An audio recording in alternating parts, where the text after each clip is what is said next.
Так, ребята, у нас здесь второй Мерседес. У нас такая причина есть, ну, как бы,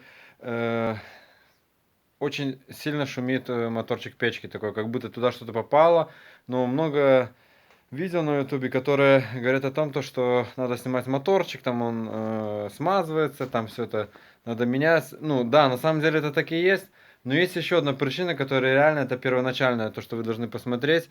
Это просто туда попадают листья. Вот смотрите, в нашем просто примере, вот я показываю вам, вот наш моторчик, и вот там наши листья. Вот они.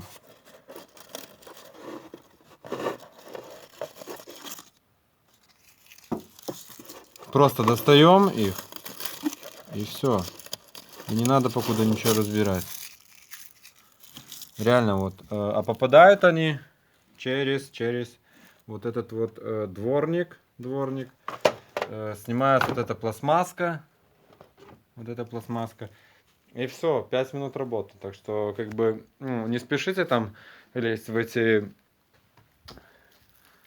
моторчики. Попробуйте это, и я думаю, все будет нормально. Ну, такой чисто полезный совет.